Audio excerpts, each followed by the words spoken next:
namasyal si Chacha. Chacha! Cha! Ay, Chacha! Ano, gusto na buhat? Sanay sa labas. Chacha! Tara na, tara! Yay! Naku, hindi sanay. Hindi sanay sa labas si Chacha. Gusto buhat lagi. Chacha! Ano naman? Ano naman yan? Oo naman, Bibi. Oo naman, Bibi. Hindi sanay sa labas.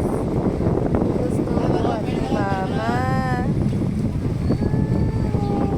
Hello mga friendship, and for today's video ay ang aking birthday celebration, 52nd birthday celebration. Medyo late post na rin to dahil nga medyo busy at ngayon lang ako ginanahang gumawa uli, mag voice over. At kailangan ko na rin kasi mag-delete ng mga video sa CP ko kasi punong-puno na siya. Wala nang space. Kaya napilitan na. Anyway, ang birthday ko ay nung May 1 pa, May 1st.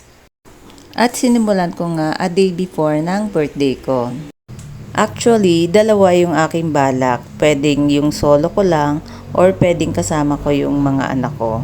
So, hindi ko kasi sure kung available sila kaya nag-schedule din ako ng sarili ko kahit yung ako lang mismo. Yung mga gusto kong gawin ay try kong gawin ngayong birthday ko. Kumbaga, may option 1 at may option 2. Kung alin doon ay okay lang. Kung pareho ay mas okay din. At ito nga, a day before ay nagpunta na ako sa lake dahil matagal na ako dito hindi nakakapunta. Ang pagkakaalam ko, kasama ko pa yung husband ko, yung last na punta ko dito kung hindi ako nagkakamali. Last January pa yon. Kaya ito, sinimulan ka na ang number 1 sa checklist ko ang pumunta sa lake. At this time, ang kasama ko ay ang aking fur baby na si Alexa. At dahil nga sanay siya sa loob ng bahay, bihira ko na silang maipasyal. Kaya ito, medyo takot siya sa labas. Kaya ayaw din niyang lumakad. Kaya, ayan, buhat-buhat ko lang habang naglalakad kami. Mas maganda sana kung naglalakad din siya. Okay lang naman dito na kahit nag-iisa akong pumunta dito dahil medyo sanay na rin ako. Okay lang din sa akin na mag-isa, okay lang din na may kasama. Dahil dito naman sa lake ay medyo maraming tao, hindi ka maiinip. At biglaan nga itong pagpunta ko sa lake kasi naisip ko kung kinabukasan ay baka magahol pa ako sa oras dahil sa mga pupuntahan ko or mga gagawin. Ito nga yung kasama sa option 1 na ako lang mag-isa, kaya pa-commute lang. Yung kaya ko rin gawin mag-isa.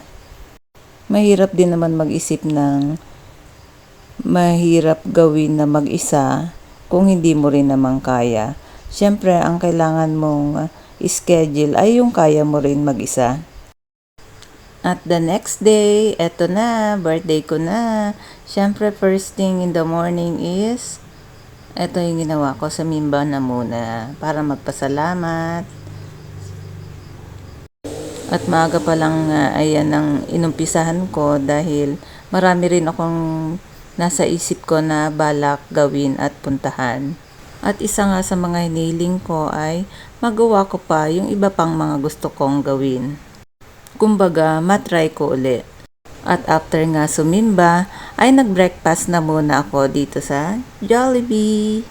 At dahil nga marami akong schedule for the day, ay kailangan may energy tayo.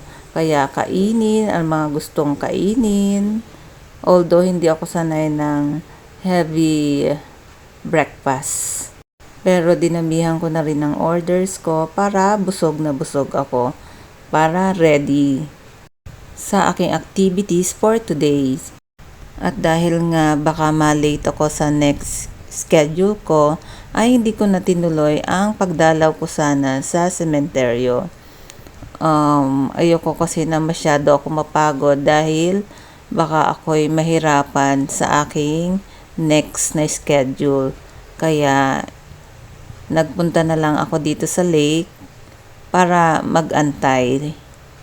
At dahil nga sobrang busog din ako, ay magandang maglakad-lakad nga dito in the morning while waiting. At magpa-relax-relax muna dito para sa pinakahihintay kong gawin. Dahil excited na nga akong gawin ulit ito.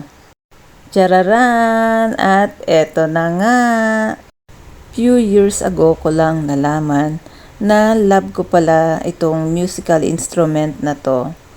Ang dati kasi ay yung meron akong melodeon or pianica or maliit na piano dahil kasali ako sa banda nung ako'y elementary hanggang high school. Way back, siguro mga 10 years ago, ay natry na namin ito ng buong family.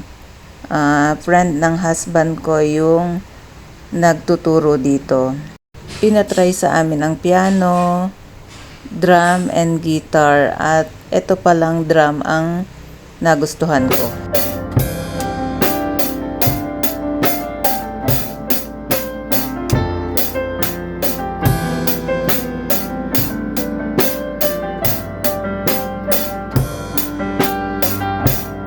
I'm so happy talaga nung napagbigyan ulit ako na matry uli ito kasi matagal ko nang namimiss itong gawin. Kaya isa ito sa highlights ng birthday ko ngayon. Kaya nating pasayahin ang ating sarili kahit mag-isa lang tayo. Gagawa lang tayo ng paraan. At ang next nga ay ang massage.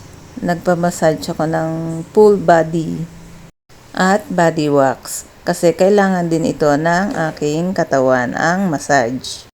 Minsan ay spoil naman natin ang ating sarili at huwag tayong manghinayang.